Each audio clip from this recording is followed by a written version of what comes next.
Assalamualaikum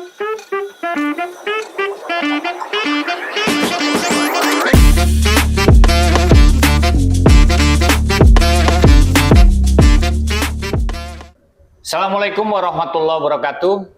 Waalaikumsalam warahmatullahi wabarakatuh. Kembali lagi dengan saya Revo Ferdiansa di Titik Temu Podcast. Di depan saya, samping saya sudah ada narasumber yang beberapa kali sudah tampil di Titik Temu, tapi selalu hangat. Hari ini coba kita akan tahu kehangatan apa yang mau disampaikan, diceritakan di Titik Temu. Kang, langsung saja. Kang, apa kabar, Kang? Insya Allah sehat-sehat. Alhamdulillah sehat. Alhamdulillah. Santai nih di hari libur. Santai. Santai, kita ngobrol santai.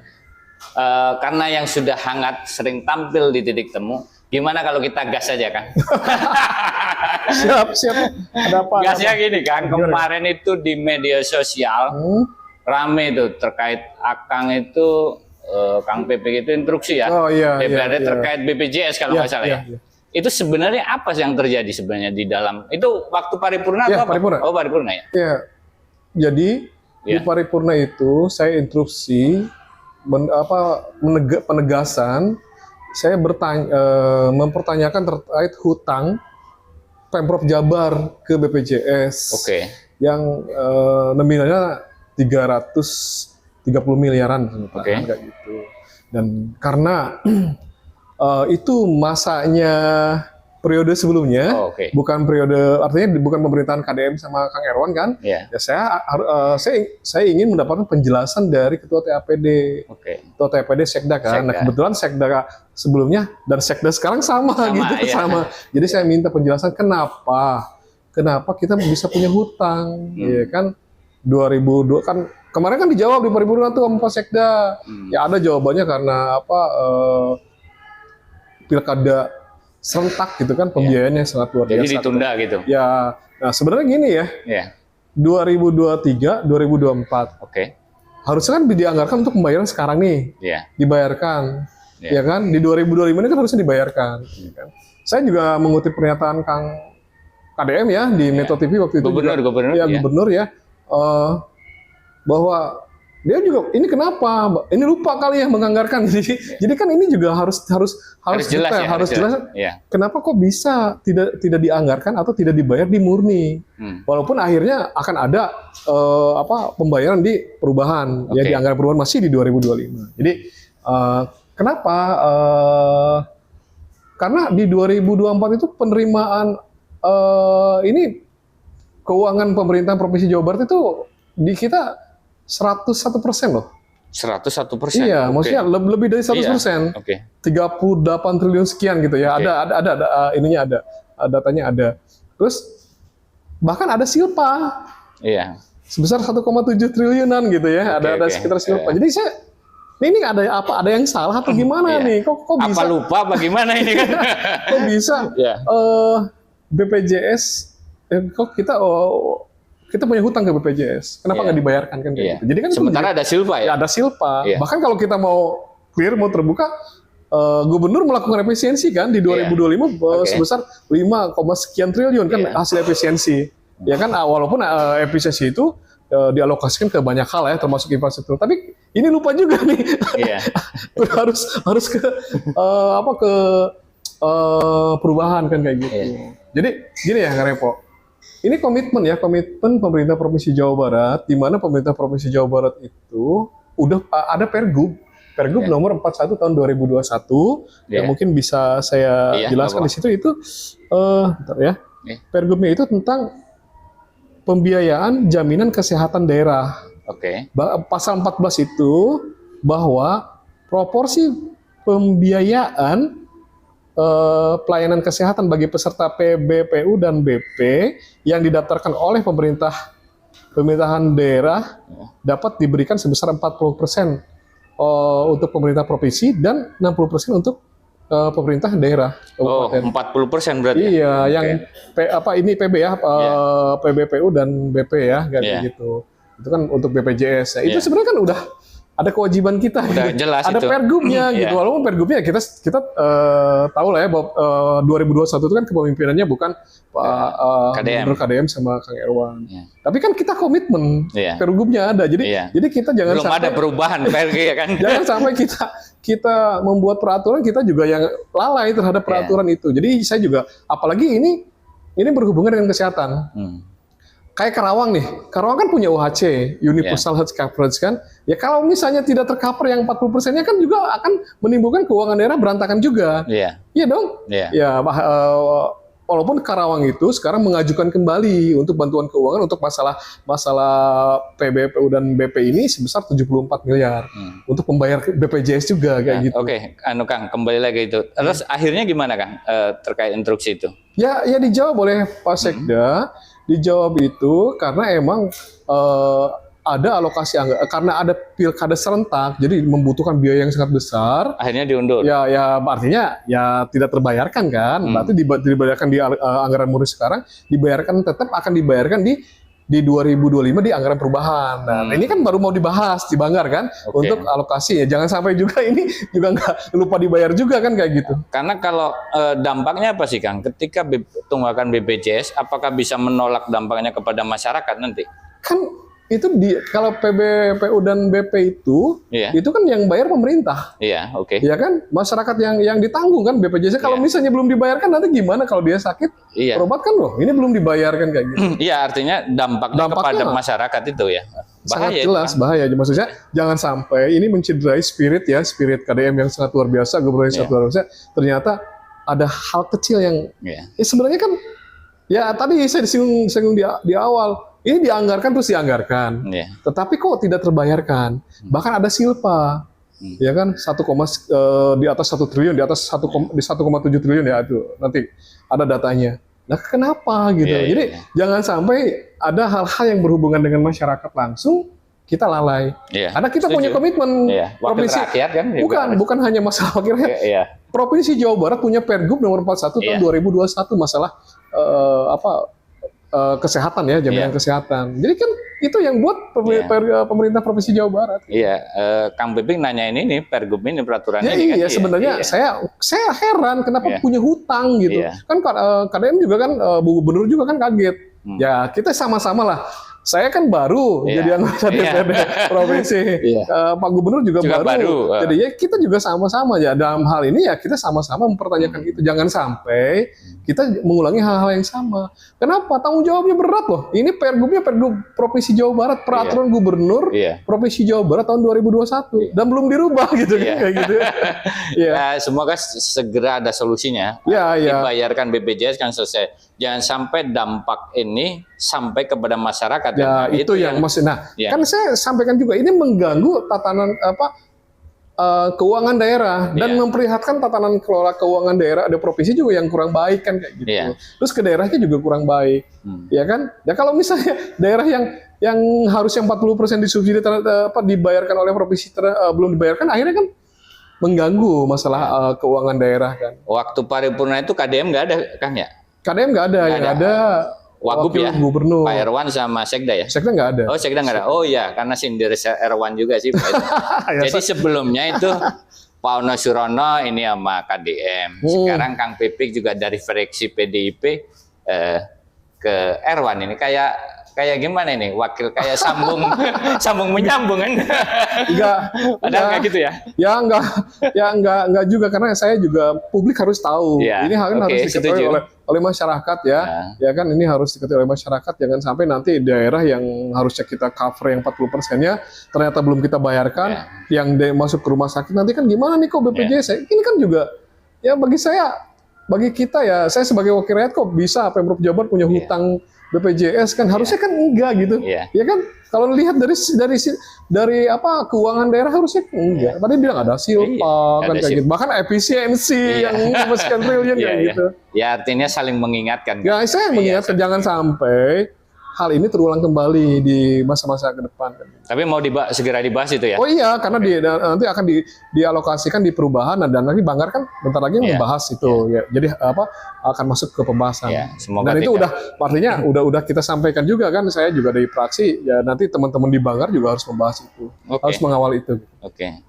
Ono Surono terus Kang Pipik, wah itu langsung ya Kang. Terus sembari ngopi ya? Iya siap ini. Oke ngopi betul.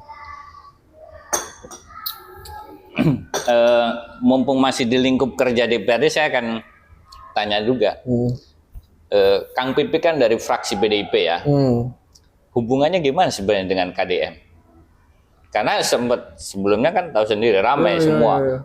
Kang Ono Surono sebagai ketua PDIP ya, Provinsi Jabar, terus sebenarnya hubungan paham besar. hubungan fraksi PDIP dengan KDM hari inilah kita lihat hari ini seperti apa sih? Ya kita normatif, kita baik-baik saja kan kayak gitu. Artinya secara personal kita juga baik-baik saja. Saya juga tahu bagaimana KDM kan, apalagi kita tetangga ya. Ya KDM juga dapetnya kan dulu Karawang juga. Saya ngerti sepak terjang beliau, dan kami PDI Perjuangan juga mengkritisinya, artinya tidak personal ya, masalah kebijakan-kebijakan kan kayak gitu. Terus orang menafsirkan dana ini, sebenarnya kita juga, masyarakat juga jangan terjebak lah kayak semacam ada proses. Enggak, kita harus check and balance, kita harus balance power kan, kekuasaan itu harus balance. Nah kami ini kan di legislatif juga sama-sama kan, ya kan kita juga sekarang di legislatif juga dikritisinya juga oleh masyarakat, oleh netizen dikritisi juga sama ya. Kita mengkritisi beberapa hal ya sebenarnya ya biasa aja, dan karena sorry saya potong Kang, karena ini bukan persoalan suka dan tidak suka. Ini soal jabatan yang dipegang ya. Iya, kayak Pona sama KDM ya dulu sama-sama di komisi di DPR RI satu komisi kok mereka. Ya nggak ada masalah gitu, kita berteman gitu. Cuman ya kalau ada mengkritisi kebijakan ya standar lah. Yang penting kita jangan melenceng, jangan melanggar peraturan-peraturan, dan jangan ke personal ya. Gitu. Karena masing-masing punya tanggung jawab masing-masing ya. Dan kita baik-baik aja Pak, komunikasi ya. Sampai waktu Soekarno-Ran juga beliau datang kan, ya kan Soekarno-Ran di Bandung kan kita beliau juga datang hadir gitu kan untuk bendera ya untuk start awal gitu. Dulu Kang Pipik kan DPRD Karawang ya, Karawang. Kabupaten ya. Terus sekarang provinsi. Suasana apa yang membedakan? Ya suasananya sebenarnya karena kita bicara provinsi. Provinsi kan teritorialnya lebih besar, luas, isunya lebih besar. Ya ada 27 kabupaten dan kota di Jawa Barat, kebayang kan? Dan Jawa Barat ini merupakan provinsi terbesar, jumlah penduduknya terbesar di Indonesia kan. Isunya banyak. Ya banyak hal lah gitu kan, tapi justru lebih menarik, lebih menantang, dan lebih banyak pengetahuan, lebih banyak pengalaman, dan banyak ilmu juga yang bisa kita dapatkan selain networking dan lain banyak hal. Gitu. Kita gas lagi nih. Pernah keluar fraksi PDIP instruksi dulu dengan KDM masih. Instruksi apa? Yang keluar waktu paripurna ya, pernah? Walkout. Walkout ya. Itu apa sih Kang? Jadi sebenarnya gini ya. Ya kebetulan saya harus ini juga waktu walkout saya nggak hadir. Karena kebetulan anak saya lagi dirawat di rumah sakit. Di rumah sakit ya. Ya cuman saya perlu jelaskan di situ, dari teman-teman fraksi itu mempertanyakan tentang permasalahan ya pernyataan KDM yang waktu itu di Musrembang, di Cirebon, yang terkait lama lah ngobrolnya ya artinya teman-teman kita juga meminta jawaban seperti itu gitu. Kenapa KDM bicara seperti itu? Tapi kan udah clear juga dijawab di paripurna, kita salaman aja kan. Ya artinya dari teman-teman fraksi PD Perjuangan jadi depan forum gitu kan. Walaupun orang ya jok lah misalnya, ini kan KDM kan orangnya kan ceplos-ceplos, jok dan lain, emang karakternya seperti itu. Tapi kan ini forum ya, makanya ya teman-teman waktu itu mempertanyakan. Ya ada yang mengusulkan walkout kan. Waktu itu Kang Memo ya, saya kebetulan emang saya nggak hadir waktu itu. Karena ramai itu setelah Kang. Ya jadi ramai langsung. Ya bahkan ada ya, artinya gini, orang selalu menyambung-nyambungkan gitu ya. Banyak hal, misalnya protes karena hibah, macam-macam lah. Oh kenapa nih? Saya publik harus paham ya. Kang Ono itu kan juga baru jadi anggota Dewan Provinsi. Oke. Sebelumnya kan dia DPR RI, ya Iya. sama kayak saya di kabupaten ke provinsi, Kang Ono dari RI ke kabupaten. Kita nggak ada titipan, kita nggak ada motivasi apapun terkait hibah gitu. Ya, Tapi ketika ada perubahan Ya. memang harus. jadi ini gini, ya. kita ngerti ada moratorium, Oke. moratorium terkait masalah hibah karena ada orang yang kayaknya nggak clear nih, ya kan? Iya. Jawa Barat nih kan ada orang yang mendapatkan hibahnya tinggi, ada daerah yang Timpang enggak ya, timbang. ini ya. Contoh, saya sebagai orang Karawang, hibah untuk pesantren Karawang itu cuma 300 juta loh. Wow. Ih, datang nggak kok Karawang. Saya juga artinya Iya. setuju, artinya kita cuman maksudnya jangan di 2025 ini ya, total di 2025 kan ada anggaran perubahan ya. Kalau anggaran perubahan dibukalah di anggaran perubahan. Kenapa? Karena kita juga perlu memberikan hibah-hibah ke pesantren-pesantren yang banyak sekali. Kayak di Karawang juga banyak kan, di Jawa Barat banyak gitu. Jangan hanya tersentral kepada satu titik daerah-daerah, itu saya setuju kok. Ya tapi di perubahan dibuka kembalilah kerannya, tapi yang benar-benar Tepat steril, tepat sasaran. Kalau misalnya ada penerima hibah kemarin tersangkut atau ada yang mencurigakan, silakan aja proses hukum. Kan negara kita negara hukum. Setuju. Kembali lagi itu 300 juta untuk pesantren. Iya, di Karawang Salit loh kok Itu hibah. tahun 2025. Iya, pokoknya 2000 Timur kemarin nih lah. Iya, kemarin ya 2024 ya kalau nggak salah 2000. Oh iya 2024. Kalau murni kan dihilangkan semua. Iya. Oh 2025 ini dihilangkan. Ya kalau untuk perubahan kan belum input ya, belum input. Kalau di perubahan semua dihilangkan semua, di moratorium semua, dan semua kan itu ada efisiensi itu. Berarti ada anggaran yang direlokasi. Ya tapi ya saya bilang saya setuju kalau masalah hibah di moratorium karena atas asas ketidakadilan saya setuju. Cuman jangan di 2005 itu jangan hilangkan. Diblong kan. Iya, maksudnya ada nih kan ada celah perubahan tapi yang rapi gitu kan. Verifikasi lagi lah. Verifikasi. Jadi narasi-narasi yang beredar ini kepentingan enggak ada kesana kan orang saya baru jadi anggota dewan orang SIPD 2025 kan dewan yang sebelumnya. bukan produk kita kan kayak gitu. Ya netizen kan tidak tahu itu. Ini kan. Ya mungkin dengan saya ngomong ini juga bisa ada share juga lah kayak gitu. Artinya dengan KDM baik-baik saja, tidak apa-apa. Kalau hanya kritik dan itu memang sudah tanggung jawab masing-masing ya Ketua ya. Sebagai legislatif memang harus. Ya kalau bicara kritik kan KDM juga mengkritik Dewan kan waktu bilang ngapain kita ngobrol dengan Dewan ribut pusing ya, itu kan sebenarnya sebuah bentuk juga. Karena beliau juga pernah jadi anggota Dewan. Ya maksud saya ya kita cari format yang terbaik lah kan. Masing-masing punya pengalaman. KDM di legislatif juga lumayan kan. Ya kita yang masih legislatif beliau juga pernah di eksekutif gitu. Sekarang di kabupaten, sekarang di provinsi. Bangun Jawa Barat bareng-bareng lah kan. Saya masih KDM dulu, saya mau tuntasin ini. Pandangan Ketua sampai saat ini KDM bagaimana dalam memimpin Jawa Barat? Soalnya di legislatifnya. Kalau KDM kan kita juga, kalau saya sebagai orang Karawang ya kita tahu lah KDM dari lama bagaimana dia ke budaya, ke segala macam kan kayak gitu. Dia langsung turun ke bawah. Ya saya udah mengerti ya karakternya dia seperti itu. Kita juga memahami kan gitu. Cuman maksud saya ketika kita di gubernur ya kita masih kelihatan masih normatif lah, masih bisa diajak ngobrol sebenarnya kan kayak gitu. Dan beliau juga ya melakukan sebuah actionnya ya banyak langsung turun ke lapangan eksekusi. Bahkan kalau dibilang dia muter terus kan kayak gitu. Ya kita sepakat bahwa emang harus ada sebuah terobosan yang konkret untuk Jawa Barat yang sebesar ini. Kebayang nggak kan? Berapa puluh juta rakyat kita, 330 juta. Kalau di Eropa udah berapa negara nih kan kayak gitu. Jadi emang kami mengerti mengerti walau tapi pesan kita juga. Kita kan punya mitra, ada legislatif. KDM kan dipilih rakyat, legislatif juga dipilih rakyat juga. Ada aspirasi juga yang ada kan kita punya konstituen. Kita sama-sama duduk bareng. Saya rasa harus satu rel kan, satu frekuensi. Kita akan yang kayak kami lah mengkritisi masalah BPJS. KDM sekarang kan benar-benar pro banget terhadap rakyat kecil gitu kan ya. Kami juga setuju bahkan dan konsep BPJS ini ketika kita punya hutang kita juga semua kaget kan. Kenapa hal kayak gini sampai lolos nih kan? Yang di pemerintahan artinya ini memang pemerintahan sebelumnya, tetapi ya jangan sampai di pemerintahan KDM juga ada yang kayak gitu kewajiban masyarakat kecil. Karena dampaknya langsung ke masyarakat. Dampaknya langsung ke masyarakat, ke kesehatan masyarakat kayak gitu. Jadi sebenarnya bagi kita masih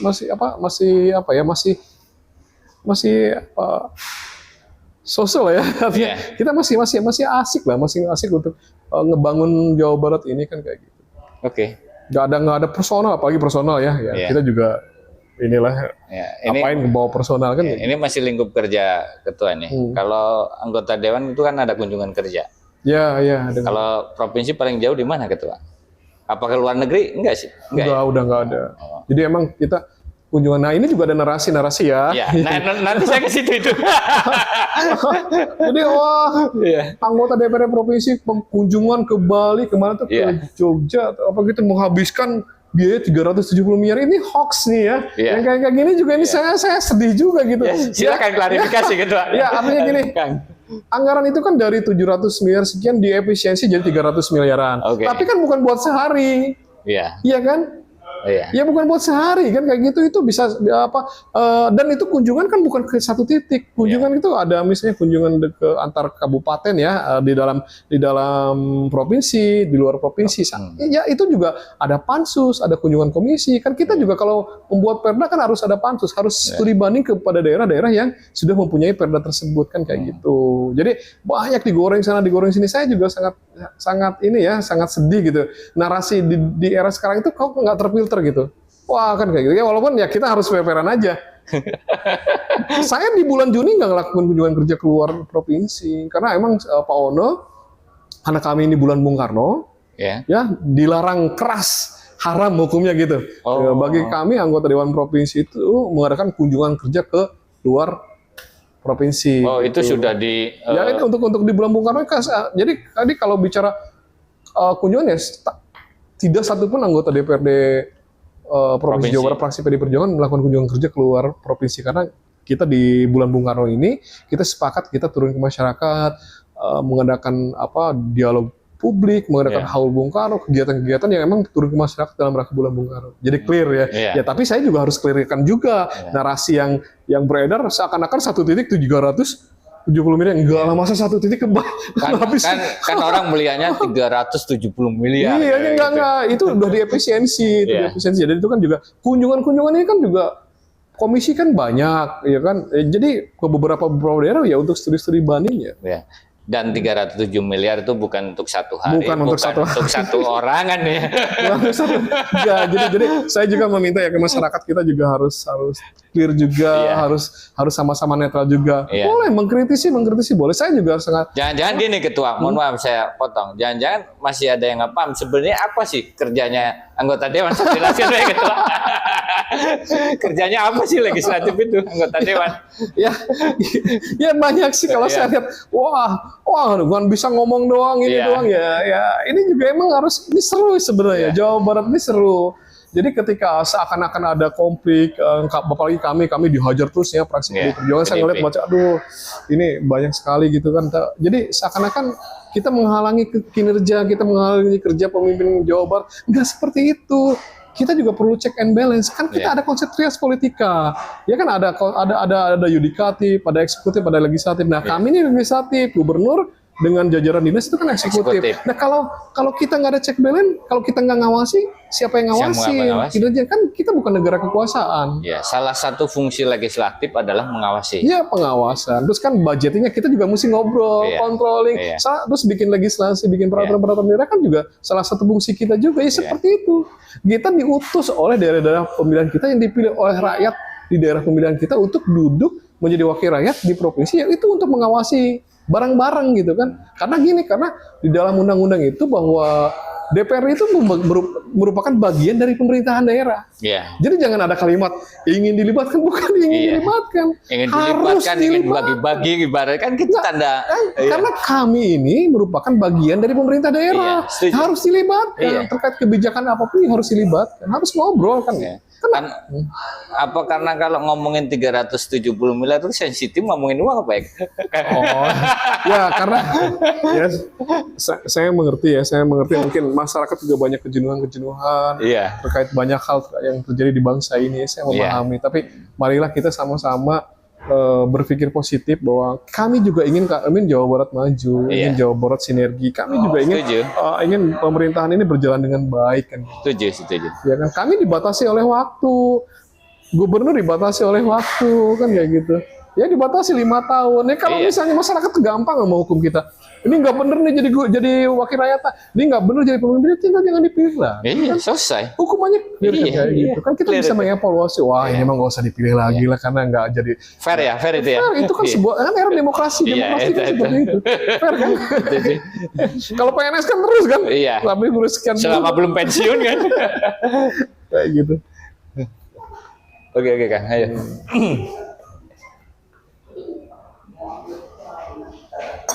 Nah, Kang gini, Kang dapilnya itu Karawang Purwakarta. Kemarin Kerawang lagi rame. Komisi berapa? Komisi 4. Komisi 4 ya. Kemarin rame Kerawang tuh yang muncul bahwa ada Sungai Citarum yang tercemar limbah atau apa itu ya. Tapi rame di media sosial limbah oleh salah satu perusahaan di Kerawang. Diduga punya Pindo Deli. Terusan persoalan jalan di Kerawang kan. Bagaimana pandangan Akang dan apakah itu tupoksi Akang? Ya. Oh, pas sekali. Pas. Pertama gini, untuk jembatan Cicangor ya, Loggia sana, itu juga udah kita tinggal lelang ya, udah siap dilelang. Bisa terlaksana di tahun ini? Insya Allah ya mudah-mudahan bisa kekejar tahun sekarang. Ya kan, terus juga jalan juga, akses provinsi juga udah kita sampaikan dan emang udah siap untuk ada lelang karena kan harus dilelang. Nah itulah yang proses itu yang mungkin banyak masyarakat tidak paham. Jadi gini, masyarakat juga jadi gini. Ini kan keuangan daerah, keuangan negara. Jadi nggak bisa rusak bener kan? Rusak nggak gitu kan ada mekanismenya kayak gini. Nggak bisa pakai uang pribadi dulu nanti ganti klaim nggak bisa ya Kang ya. nanti bahaya juga takut temuan dan lain-lain. Ini kan uang negara ya. Jadi gini ya. Ketika ada pekerjaan lebih dari 1, 2, bahkan puluhan miliar, kan nggak mungkin main tunjuk. Lu ngerjain ya? Enggak. Kita harus men-screening, kita harus mengadakan lelang, tender kepada perusahaan-perusahaan yang qualified untuk mengerjakan jembatan. Nggak mungkin kan orang yang nggak biasa ngerjain jembatan suruh ngerjain jembatan, apalagi puluhan miliar. Orang yang nggak biasa ngerjain jalan disuruh. Ini kan ada mekanisme. Lelang sendiri kan juga ada proses, bahkan ada sanggahan dan lain-lain ya, itu bisa sebulan juga verifikasinya kan. Udah jelas verifikasi dan lain-lain karena ini emang regulasinya seperti itu. Jadi saya juga ke masyarakat Karawang khususnya gitu ya bersabar, kita juga menyuarakan itu gitu sama-sama mendorong itu ke bupati juga kita diskusi. Bahkan kami minggu yang lalu kami anggota Provinsi Jawa Barat Dapil Karawang kita sowan ke Bupati Karawang sama Sekda Karawang. Sowan apa yang disampaikan? Ya kita ingin ngebangun Karawang, apa yang mesti kita bersinergi ya? Ya provinsi memang harus kita bangun apa kan kayak gitu. Kita ingin membawa aspirasi Karawang, kita juga ingin membantu meringankan beban pemerintah Kabupaten Karawang. Artinya kita bermanfaat dong, makanya harus dibangun komunikasi. Jangan sampai mesti anggota Dewan Jalan sendiri, Bupati, karena kan tetap kami dipilih oleh warga Karawang dan Purwakarta. Jadi kami baru datang ke Karawang ya. Kita ngobrol sama Bupati, Mas Sekda, apa nih yang mesti kita bangun, apa nih yang mesti kita ini kan. Nah, ini kan bisa di tahun anggaran di 2026 kan kayak gitu.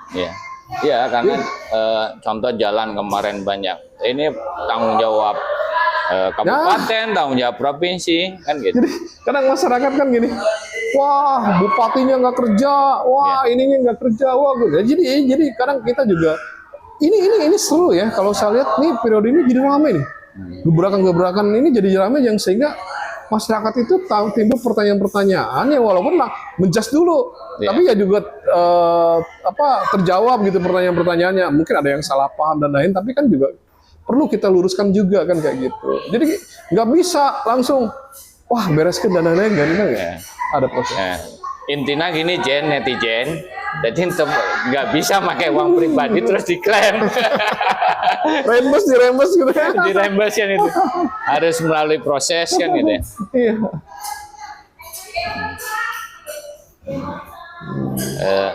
Satu lagi Kang. Masalah kemarin Kerawang banjir, Karangligar yang menjadi langganan, terus KDM datang. Sorry, masalah tadi Citarum ya? Sungai belum saya jawab ya? Oh iya, Sungai Citarum. Ya itu juga udah saya juga mengkritisi juga di Komisi 4 juga rame juga itu. Bahkan kita sudah sampaikan ke LH. Minggu kemarin kan kita konsultasi ke Kementerian Lingkungan Hidup, ya kita sampaikan masalah-masalah yang ada di Jawa termasuk salah satunya. Jadi masyarakat tuh bosen kan kalau hanya ngomong teguran sifatnya. Jadi ada langkah apa sih sebenarnya yang pengen masyarakat tahu nih? Ketika melanggar, konsekuensinya apa? Gitu. Nah itu kan kadang-kadang kan kayak gitu. Wah tutup, bukan kayak gitu. Nah itu. Tutup. Makanya jelasin aja kan. Gitu. Kan harus ada proses kan. Ada proses ya. Ada proses kayak gini deh. Pertambangan ilegal kan bisa langsung ditutup. Oke. Iya kan? Iya. Yang ditutup di Jawa Barat kan pertambangan apa? Ilegal. Iya. Tapi kalau pertambangan legal dikasih moratorium. Iya. Artinya yang mengajukan itu dikasih moratorium untuk penerbitan perizinan kan di hold dulu. Iya. Ya kan? Nanti di moratorium itu juga ada surat edaran gubernur juga, ada alih fungsi lahan juga kan kayak gitu kan. Iya. Itu ada mekanismenya kan. Tapi kalau yang ilegal gampang, tutup aja kan kayak gitu. Nah, terus kita bicara misalnya ya sekarang perusahaan itu tersebut ya kita udah sampaikan ke LH kementerian. Nanti mekanismenya mereka juga akan turun. Nah nanti siapa yang berhak untuk mengasih punishment ke mereka? Seperti apa pelanggarannya kan ada hukumnya. Ada kaidah hukum, ada tataran hukum yang ini melanggarnya gimana kan gitu itu harus. Iya, tahapannya seperti apa kan gitu ya. Tapi kita mengerti kegalauan, kegundahan masyarakat terkait pencemaran karena kan kita tahu sendiri Karawang adalah wilayah industri. Banyak sekali perusahaan-perusahaan kadang-kadang lalai atau sengaja atau lalai membuang limbah-limbah B3-nya ke sungai atau bocor ke sungai. Harusnya kan mereka. Nah, ini kan juga nanti saya sih akan mengajak Komisi 4 untuk melihat perusahaan-perusahahan itu bener nggak nih pengelolaan limbah B3-nya. Kan ada standar dan prosedurnya kan. Benar. Itu kan harus kan setiap perusahaan itu punya tempat-tempat untuk pengelolaan limbah B3. Terus kan akhirnya DPRD memberi laporan ke LH dan kementerian ya terkait. Ya kita sampaikan kan waktu itu kami kemarin ke kementerian pas ada konsultasi ke kementerian terkait pertambangan juga ya kita sampaikan kasus-kasus yang di Karawang kayak gitu juga kita sampaikan. Karena kan gini Kang, masyarakat Karawang itu sering banget melihat, mendengar pencemaran lingkungan dilakukan oleh yang diduga oleh perusahaan itu berulang kali. Makanya sebenarnya gimana sih sebenarnya kalau setelah DPRD tanggung jawab anggota dewan lah ya, terus melaporkan kepada dinas terkait, itu berarti ranah itu langsung oleh dinas ya? Ya bagaimana tinggal dia bertindak nih ya? Artinya kami kan menampung aspirasi dan kita sampaikan, kita menegur kan kayak gitu, dan bahkan saya juga kan mengeluarkan statement kan, ya kan terkait masalah teguran kayak gitu. Ya saya minta jadi diusut tuntas lah urusan ini, diusut tuntas nanti ranahnya ada hierarkinya kan, siapa yang berhak menegur, siapa memberikan punishment. Tapi yang pasti perusahaan-perusahaan di Karawang ini kan harus taat hukum, apalagi pengelolaan limbah B3. Ya kan mereka juga punya rekanan-rekanan juga yang ngelola limbah B3 juga harus taat hukum juga kan kayak gitu. DPRD provinsi bisa melakukan kunjungan ke perusahaan tersebut? Bisa. Dan ya tapi yang pasti kan kita udah sampaikan ke LH kan. Artinya bahkan KDM juga kan gubernur juga udah jadi sebenarnya kalau mau bicara gubernur juga gubernur aja udah ya tapi nanti kita komunikasi juga dengan Komisi 4 apakah kita perlu juga hearing dengan mereka berkunjung bukan hanya dengan perusahaan tersebut, dengan beberapa perusahaan yang ada di Karawang, Bekasi, di Jawa Barat yang emang mengelola limbah B3 perlu kita undang juga sih. Sebenarnya perlu kita didik, perlu kita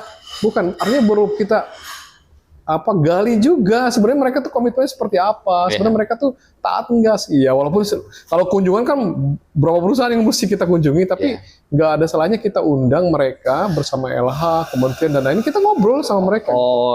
Dalam ada forum gitu ya. Ada sebuah audiensi lah ini. Mungkin saya juga akan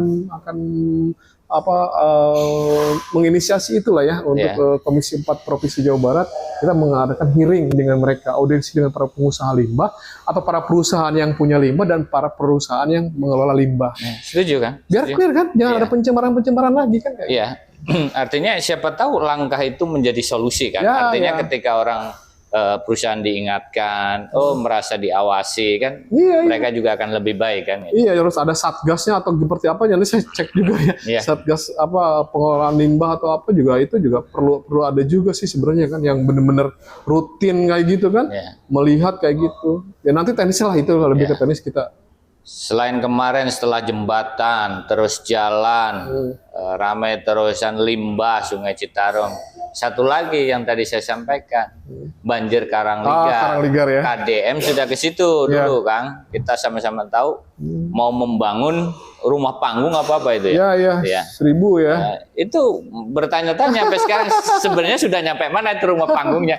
Apakah sudah, kan dalam penganggaran dalam apa sih dibahas di DPRD? Ya. Apakah dibahas sudah atau seperti apa sih? Pertama, memang saya kan bukan di Banggar. Oke. Yang kedua, berarti kalau bisa dibahas kan berarti perubahan. Oke. Ya, belum masuk ke ini kan, nanti bentar lagi untuk membahas masalah perubahan. Terus kalau untuk penanggulangan banjir Karangligar kan sudah ada langkah-langkah yang konkret ya. Itu juga BBWS juga udah ada melelang, kan.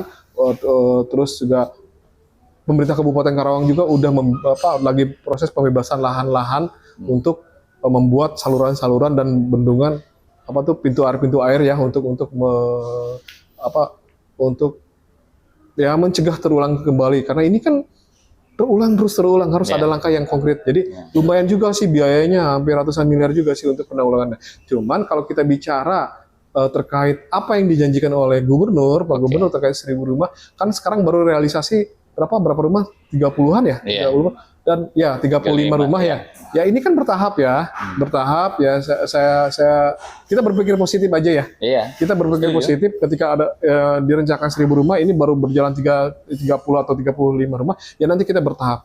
Kita lihat ke depan. Artinya pelan-pelan lah. Kan nggak bisa lah, mungkin ini kan kita juga bicara anggaran juga. Anggarannya dari mana? Apakah dari CSR atau dari APBD dan lain-lain, kan kita harus dari potensi keuangannya juga, kan kayak gitu. Tapi yang pasti ya kita harus mengapresiasi lah ketika ada hal yang ingin kebaikan yang untuk masyarakat Karawang. Ya. Sabar, sama-sama kita lihat aja. Saya belum bisa memutuskan, belum bisa mengomentari, belum bisa bicara banyak terkait ini, tapi kita berpikir positif aja. Ya udah, ini baru 35 kan, mungkin kedepannya menyusul gitu kan.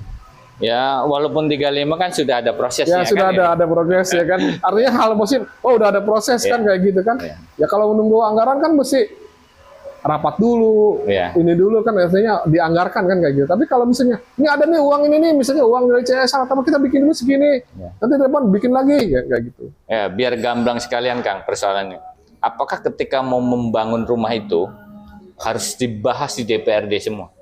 Dari anggaran dan lain sebagainya? Ya, karena kan pasti menggunakan uang. Iya, kalau menggunakan APBD ya harus dibahas dong. Masa nggak dibahas di DPRD? Biar jelas semuanya. Iya, jadi gini nih, masyarakat juga harus paham ya, ketika pemerintah eksekutif ingin ngebangun 1000 rumah di situ dan akan menggunakan dana dari APBD, otomatis itu kan dibahas di Banggar. Dan Banggar itu siapa? Ya Banggar itu kan anggota dewan, ya dari berbagai fraksi, ya kan, utusan fraksi-fraksi partai politik yang ada di DPRD Provinsi Jabar duduk di Banggar. Itu dibahas bukan oleh PD Perjuangan saja. Ada Gerindra, bukan oleh KDM doang kan gitu. Bukan oleh KDM, bukan oleh Pak Ono. Ada lintas fraksi juga kan kayak gitu. Oke, biar jelas. Iya, jadi jangan melibatkan semua stakeholder ya, semua fraksi yang ada di DPRD Provinsi Jawa Barat. Berarti akan ada pembahasan anggaran berikutnya pada bulan depan lah. Bulan depan. Kalau nggak Juli, Agustus ya. Kayaknya bulan Juli deh kayak gitu. Anggaran pembahasan itu untuk di perubahan ya. Perubahan. Termasuk yang untuk bayar BPJS. Oh iya. Nanti kalau tahun depan itu dibahasnya di akhir ini kan. Untuk anggaran tahun 2026 udah kita bahas. Oh, kita bahas juga. Oke. Untuk 2026 udah kita bahas. Oke, Kang, terakhir untuk penutup, apa yang ingin disampaikan, Kang? Selama Kang jadi anggota dewan rasanya bagaimana? Terus hari ini apapun ceritanya, KDM kan menjadi gubernur. Iya. Dengan kemarin rame-rame dengan PDIP seperti apa? Silakan sampaikan, Kang. Ya, masyarakat Jawa Barat ya, kita harus berpikir positif. Jangan reaktif. Belajar untuk menganalisa dulu permasalahan seperti apa, ya kan? ya kami mengerti KDM ini kan udah benar-benar ya kalau kita bicara followernya aja udah luar biasa. Luar biasa. Beliau ya kita mengetahui lah sepak terjang beliau waktu masih di DPR RI ya, dapil kita kan beliau juga kan. Jadi kita tahu lah gerakan-gerakan beliau. Nah, jadi jangan sampai masyarakat itu jadi kayak ada yang mengkritik kebijakan beliau, wah langsung musuh bersama ya, nggak gitu. Nggak gitu kan? Nggak gitu. nggak ada no hard feeling lah, nggak ada personal wah, nggak ke situ. Tapi emang ada aturan yang mengatur kinerja eksekutif legislatif itu ada, check and balance itu ada. Jadi kenapa anggaran apapun di provinsi ya kita harus berdiskusi dengan DPRD dan emang itu fungsinya DPRD. Jangan berpikir wah DPRD ingin dilibatkan, enggak ke situ. DPRD emang harus dilibatkan karena kami merupakan bagian dari pemerintahan daerah, mau di kabupaten atau di provinsi ya DPRD itu bagian dari pemerintahan daerah. Ketika menjadi bagian dari pemerintahan daerah ya kita mesti duduk bareng, ngebangunnya bareng, diskusi kan sebenarnya sederhana. Jadi tolonglah gitu kan narasi-narasi yang yang beredar itu saya sangat prihatin lah ngelihat. Makanya kadang-kadang kalau ada yang menyerang kita ya saya diem aja lah, ngapain gitu kan. Yang pasti tapi ada juga yang perlu kita klarifikasi juga terkait masalah hibah, katanya kita ingin enggak gitu. Kami Dewan Baru, Kang Ono Dewan Baru, ya kita hanya ingin ada asas keadilan, ya kita memahami moratorium, oke kita sepakat, tapi di perubahan ya dibukalah kerannya, tapi yang berkeadilan. Khususnya Karawang ya, Karawang masa pesantren segitu banyak di Karawang cuma dapat hibah 300 juta kan nggak lucu juga, sementara daerah lain bisa puluhan miliar. Itu kan juga sebuah hal yang nggak baik dalam tata kelola keuangan anggaran di pemerintahan Provinsi Jawa Barat. Ya terus ya narasi-narasi yang kayaknya sepertinya yang saya melihat banyak sekali narasi-narasi yang menyudutkan kami secara kepraksian ketika misalnya ada narasi yang ya bagi saya udahlah stop lah, kita bangun sama-sama. Karena sama-sama kita setuju sedang membangun Jawa Barat. Nggak mungkin kami juga ingin Jawa Barat kan nggak mungkin. Saya orang Jawa Barat Tulen, saya orang Karawang, saya orang Sunda Tulen gitu kan. Saya juga ingin Jawa Barat tuh wah luar biasa. Dan tapi kami mengerti Jawa Barat ini kan jumlah penduduknya luar biasa. Ya saya bilang kalau di Eropa negara-negara kecil digabungin tuh bisa jadi Jawa Barat. Oke. Jadi emang perlu ya kami mengerti perlu action, perlu tindakan yang kita juga di birokrasi itu mungkin jenuh ya, ada titik jenuh di masyarakat yang kok gini-gini terus ya. Saya memahami janjimu dan gini tidak ada aksi. Nah ini ada seorang KDM yang action di lapangan tapi aktif, ya jangan juga jalan sendiri gitu kan. Kita ketinggalan. Bukan merasa kita ketinggalan, tapi kita duduk bareng. Ayo, kenapa sih salahnya? Nggak ada yang salah kan? Dan itu emang harus seperti itu gitu. Oke, setuju kan? Artinya gubernur pokoknya Jabar institusi istimewa dan kita jalan bersama. No hard feeling, nggak ada narasi-narasi kebencian. Saya satu lagi ya. Ini juga buat narasi-narasi yang beredar tuh kayak saya pernah baca KDM mau dicelakai katanya. Wah, saya sedih gitu. Kok bisa ya membangun narasi-narasi yang kayak berlebihan lah. Ya nggak ada. Kebablasan kayak ada yang mau mencelakai KDM dan lain-lain di ini kan. Kayak gitu. Yang terakhir Dewan Kunkor menghabiskan 370 miliar sehari. Astagfirullah. Jadi kita juga perlu mengcounter ya, jangan juga dihajar-hajar terus kita kan seakan-akan Dewan ini ngapain sih? Lah kita ada karena undang-undang kok. Ya itulah pentingnya hari ini pejabat harus berani tampil di publik seperti Kang Pipik harus berani tampil, dan pejabat-pejabat lainnya anggota Dewan harus berani tampil untuk mengikis isu-isu yang tidak benar yang tersebar di media sosial. Setuju Kang ya? Setuju. Bahwa gubernur berjalan juga dengan aturan gubernurnya, legislatif berjalan anggota dewan dengan aturannya. Tetapi sama-sama menciptakan bagaimana menjadi Jabar Istimewa. Jabar Istimewa. Oke Kang, atur nuhun Kang waktunya Kang. Sehat selalu. Sukses selalu. Ya. Terima kasih tadi sudah berbincang-bincang dengan Kang Pipik yang selalu hangat menyampaikan cerita-ceritanya. Kembali lagi di episode selanjutnya di Titik Temu. Wassalamualaikum warahmatullahi wabarakatuh.